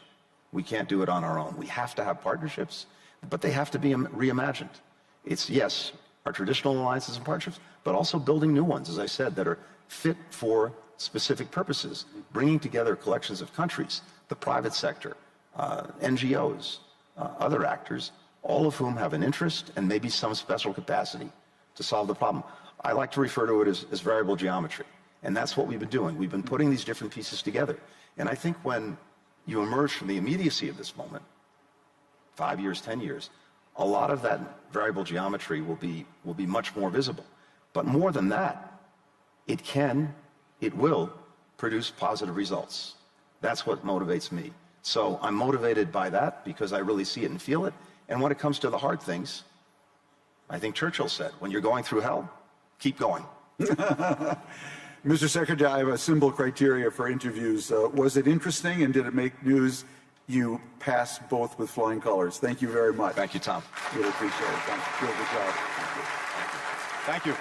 Thank you.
Your Majesty, Excellencies, ladies and gentlemen, dear friends, it's an honor to again, and privilege to again be able to welcome you back to Davos, Secretary General of the United Nations, António Guterres.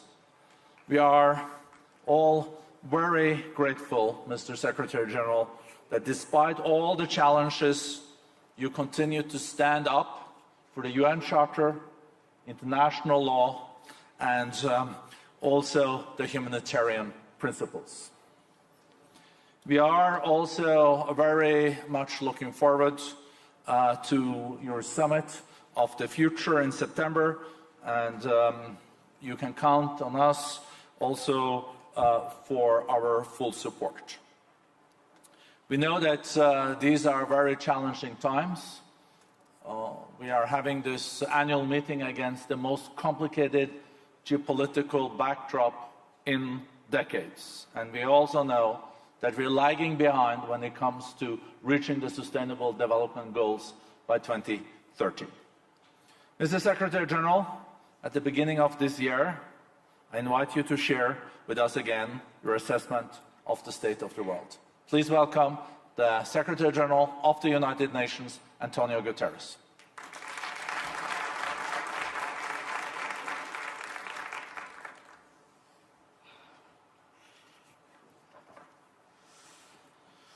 Excellencies, ladies and gentlemen, thank you very much for your warm welcome, and it's good to be back and to see Davos highlighting the global crisis in trust. I believe this crisis is the direct result of a paradox facing our world. In the face of the serious, even existential threats posed by runaway climate chaos and the runaway development of artificial intelligence without guardrails, we seem powerless to act together.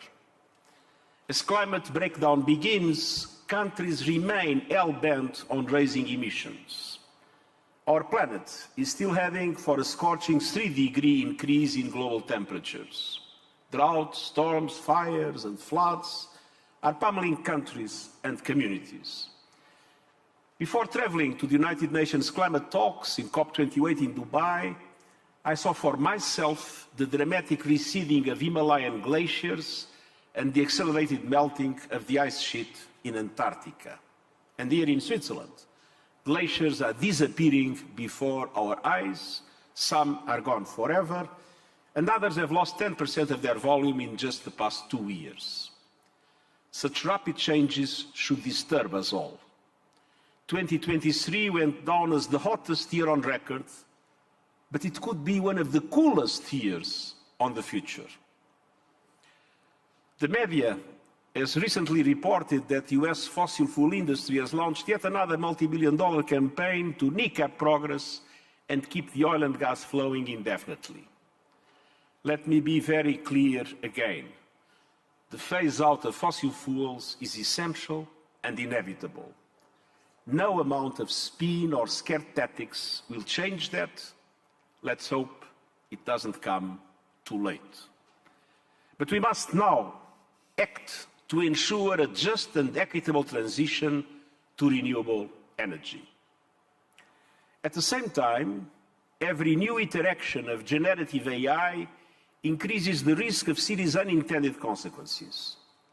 The technology has enormous potential for sustainable development, but as the International Monetary Fund has just warned us, it is very likely it will worsen inequality in the world. And some powerful tech companies are already pursuing profits with a clear disregard for human rights, personal privacy, and social impact. This is no secret. Now, these two issues, climate and AI, are exhaustively discussed by governments, by the media, and by leaders here in Davos.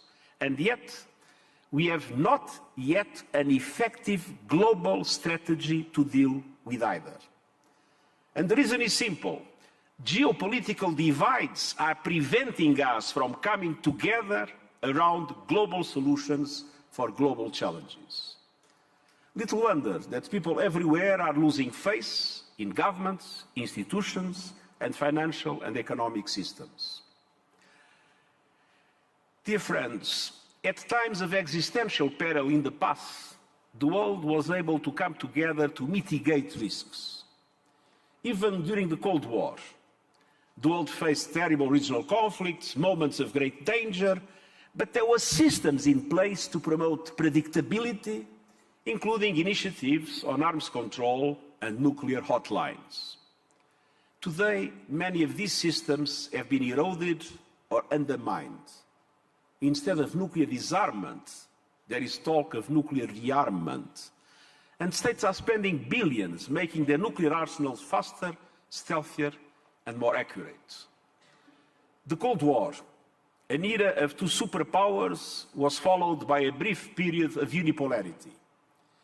But now, some analysts predict we are moving into a totally chaotic situation in which geopolitical divides at all levels prevent any global response to global threats. But I strongly believe it is possible to prevent this disastrous scenario. I am confident we can build a new multipolar global order with new opportunities for leadership and with balance and justice in international relations. But multipolarity creates complexity. Left to itself, it could deepen fault lines between North and South, East and West, developed and developing economies, within the G20 and between the G20 and everyone else. And the only way to manage this complexity and avoid a slide into chaos is through a reformed, inclusive, networked multilateralism. Now, this requires strong multilateral institutions and frameworks and effective mechanisms of global governance. Without them, further fragmentation is inevitable and the consequences are clear. We see an epidemic of impunity around the world. We see some countries doing whatever it takes to further their own interests at all costs, from Russia's invasion of Ukraine to Sudan, more recently Gaza. Parties to conflict are ignoring international law, trampling on the Geneva Conventions, and even violating the United Nations Charter. The world is standing by as civilians, mostly women and children, are killed, maimed, bombarded, forced from their homes, and denied access to humanitarian aid. I repeat my call for an immediate humanitarian ceasefire in Gaza and a process that leads to sustained peace for Israelis and Palestinians based on a two-state solution. That is the only way to stem the suffering and prevent a spillover that could send the entire region up in flames. And I also call for a just peace in Ukraine, a peace in accordance with the United Nations Charter, a peace in accordance with international law.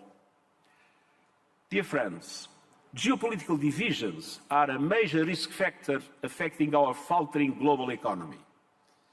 Political instability is adding to economic insecurity. Meanwhile, inequality and injustice are reaching obscene levels, a serious obstacle to sustainable development.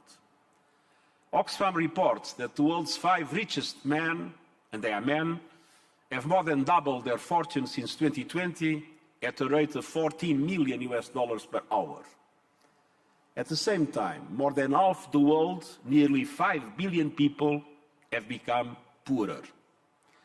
The World Bank warns we are heading towards the worst half-decade for growth in 30 years. And many of the some countries battered by climate chaos are in a financial shock hold. More than half the world's poorest 75 countries face debt distress. Their interest payments have quadrupled in recent years. After decades of reductions in poverty and hunger, progress has slowed and in some countries gone into reverse. And this is fueling resentment and anger.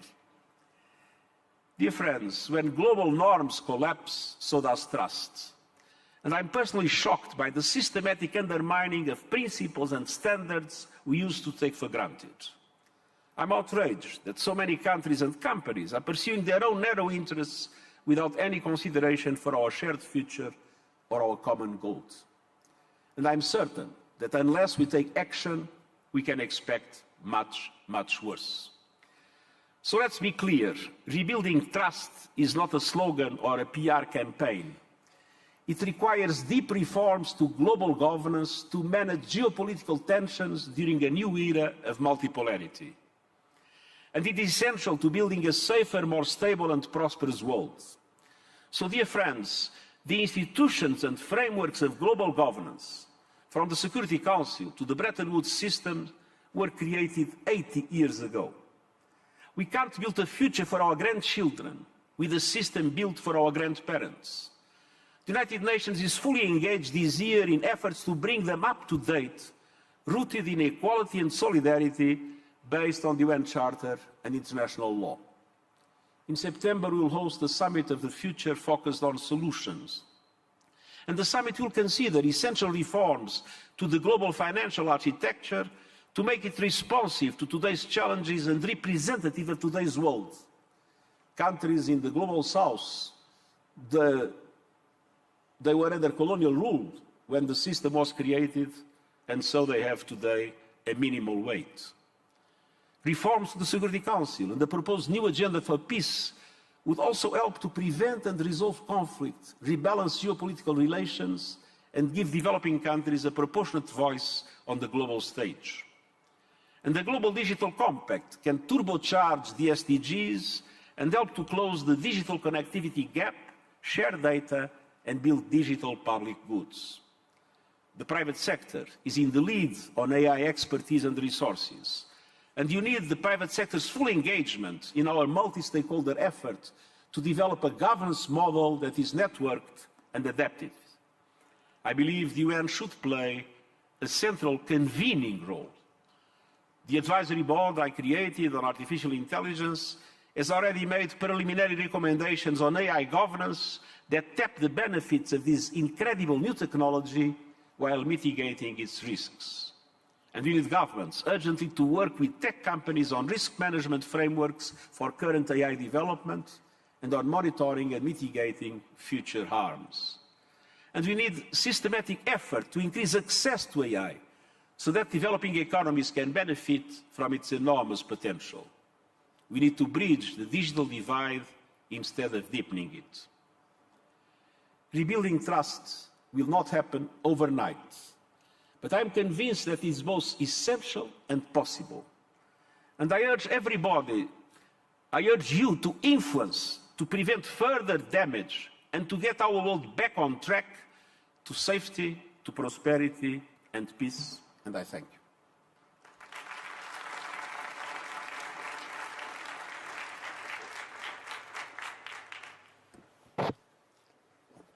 Thank you so much, Mr. Secretary General. And thank you for also underlining the importance of rebuilding trust. In many ways, we are in a geopolitical recession, but not yet in a geopolitical depression. There are fine lines there, though. But you also underline that you still think there is possibilities when it comes to rebuilding trust. And if you look at it as a glass half full and not half empty, there have been some areas that even in this polarized world, there has been possibilities for collaboration. I think COP28 was one. Is there, for example, opportunities to establish some traffic rules around AI? You have now a big advisory panel on this, and you had the future of our planet, the Future Summit coming up in September. So looking at this, where are the areas you still think short-term, medium-term, there is a possibility for collaboration even in this polarized world? Well, first of all, we are in a particularly difficult moment of geopolitical divide when looking to peace and security. I would say before the COVID, we had divides among the P5, but those divides were not a threat to global peace and security. They would make it difficult to solve crises here and there in different parts of the world. With the Russian invasion of Ukraine and with the present situation in the Middle East, the P5 are deeply involved in situations that really correspond to serious risks to global peace and security. And this is an area where I do not see much easy progress before we solve these two problems. And in my opinion, we must solve the Ukraine-Russia problem with full respect to the UN Charter and to international law. And in my opinion, we need to solve the Israeli-Palestinian question with the possibility to take this problem and make it an opportunity for the two-state solution to be finally something credible and something that can mobilize the two communities to live together in peace and security. So I'm not optimistic about immediate impacts on peace and security, but I think that a lot can be done on the economy, a lot can be done on climate, and a lot can be done on technology. But for that to be possible, I believe we need a very serious negotiation between developed countries and the emerging economies. Some people say it's between the US and China. I think that is too simplistic. The US doesn't represent the whole of the developed world. I mean, Europe and the US have different positions on several issues, and China doesn't represent India, Indonesia, and several other countries. But the truth is that we live in an economic system that was designed after the Second World War, and basically designed by the developed countries. And we see the emerging economies with a bigger and bigger weight in the global economy, but not a similar weight in the institutions that rule the global economy. So there is an area of reform in which this discussion is essential, and there is a serious negotiation on trade, on climate, and on technology that these two blocks need to be able to establish. The UN is a platform for that. The G20 is another platform for that. There was some progress in the last G20 on some aspects of reform of multilateral development banks, but we need to go much further. And we need to use the G20 and we need to use the Summit of the Future to look more seriously into how, in these aspects, global economic governance, technology, and especially AI, and climate, the emerging economies and the developed countries that still have in many aspects contradictory interests can effectively come together in compromise, and we will be supporting it as much as we can. And the other area that is essential is, I mean, yesterday Rebecca Greenspan in another meeting was saying that we have the rich, the big, and the rest of the world. That we need to create the level of reforms and the level of mechanisms to support those countries, and they are the majority of the developing countries, normally of smaller dimension, that are drowning in debt, that have no chance to recover from the COVID and from the impacts of the invasion of Ukraine in relation to prices, high interest rates, that are in a very dramatic situation, unable to implement the Sustainable Development Goals. And there, I think, a lot needs to be done. Some progress was made in the G20, as there was progress in relation to climate in the COP, but a lot needs to be done in order to allow our international financial system to be able to multiply the resources available for those countries, and at the same time to support the improvements of governance, the capacity for those countries to define strategies and projects that are bankable and that allow them to overcome the present difficulties. So I think we need a serious negotiation between developed countries and emerging economies, and we need a serious set of reforms to allow for the international system to give a chance for those developing countries that are excluded, basically, from the progress of the global economy to be able to catch up. Thank you. You said in your speech that I'm personally shocked by the systematic undermining of principles and standards we used to take for granted.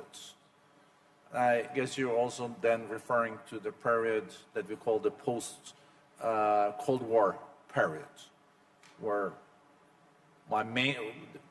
countries mainly were sticking to these principles. That period is now past. We are between orders. We had that order, and we are embarking into a new order.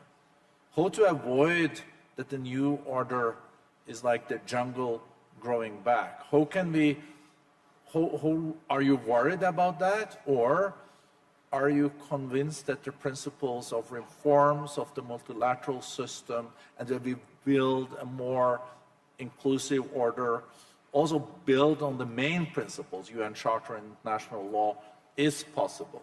You said, if I remember right in your speech to the General Assembly in September, you said something to the effect that multipolarity is fine, but multipolarity without multilateralism and international law is not a good idea, and we tried that in Europe 150 years ago. So,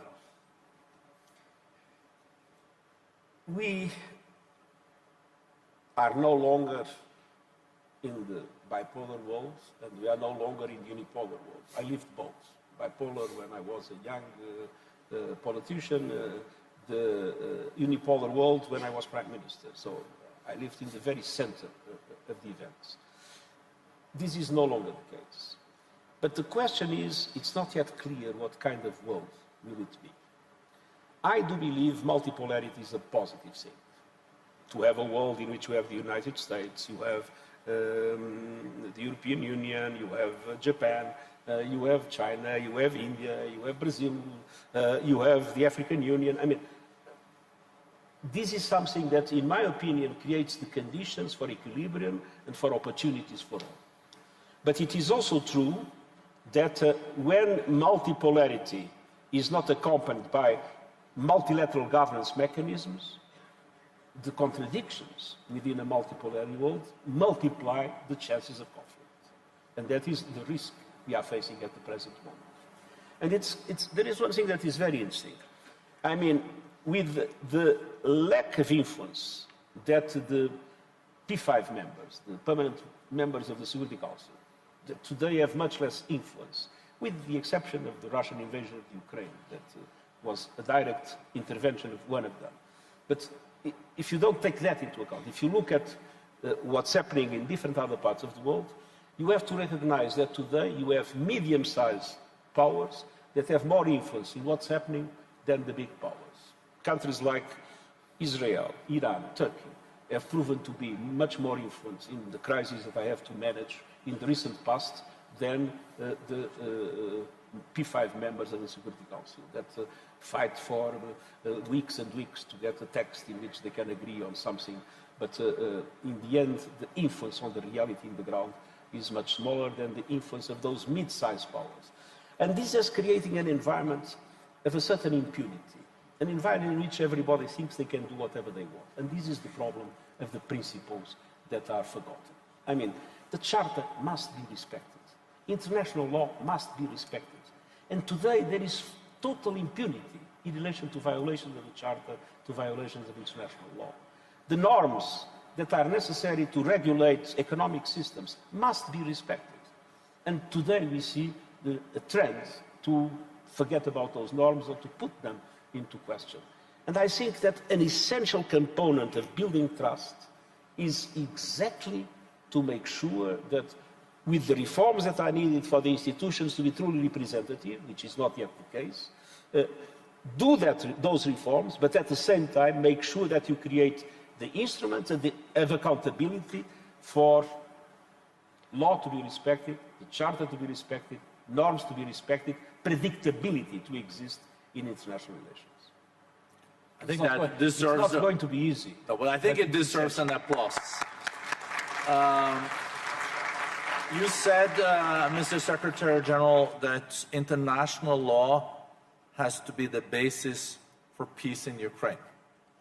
And you also said that to really move forward on peace and reconciliation, one has to solve Ukraine and then Gaza. Those impulses have to be broken. But let's deal with Ukraine first.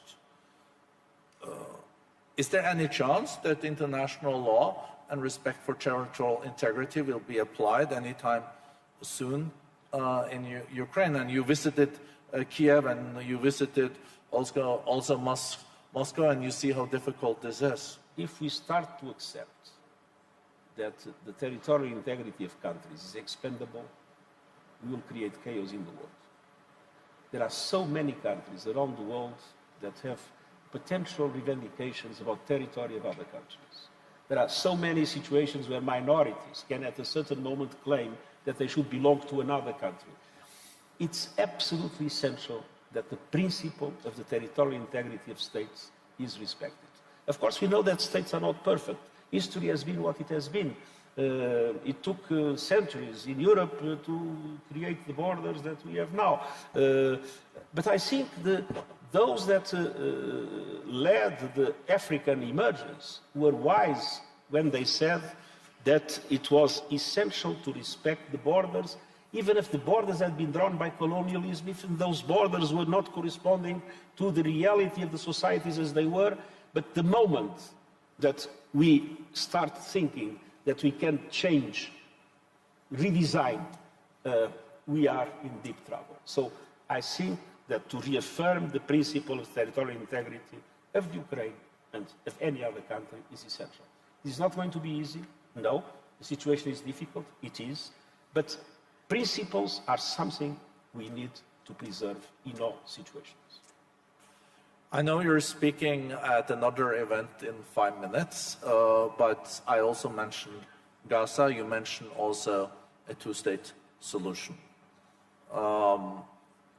Is there, based on the humanitarian catastrophe we're seeing unfolding now in Gaza, do you possibly see some new momentum coming out of this for a two-state solution, also in a regional context? We know there is an Arab peace plan that also will guarantee recognition of Israel from all the Arab states and their security, but here I think there is a lot of obstacles also down the road. Well, let's be clear. We have a part of the world, we have with a few million of Israelis and a few million of Palestinians. They cannot liquidate each other. They need to be able to live together in that territory. And I think that the progressive relaxation of the interest of the international community led to a situation in which hope started to be lost. What has happened was horrible. Horrible, first of all, the barbaric attacks of Hamas. Horrible what's happening now in Gaza. But this shows that something drastic needs to be done to make sure that these two communities can live together. And the only way for these two communities to live together in peace and security is if each one of them has a state. So I believe that the present situation has demonstrated that the two-state solution is an absolutely essential way to solve this problem and an absolutely essential way to preserve a minimum of peace and stability in the region. The spillover that is already taking place, the risk of a full-fledged confrontation in Lebanon, it would be a total disaster. We need to avoid it at all costs. What we are seeing in the Red Sea, all this demonstrates that it's not enough. It's very important to address the humanitarian situation in Gaza. It's very important to have a humanitarian ceasefire as we defend. It's very important to release the hostage. It's very important to solve all these problems. But we need to find once and for all a total commitment of the international community for a two-state solution to exist in Israel and Palestine as the basis for a stable and peaceful Middle East for the benefit of everybody. Big thank you to the Secretary General. Thank you for joining us again. Thank you for your speech, and thank you for, I think, of course I'm biased, but for this incredibly interesting discussion conversation with you. Thank you very much.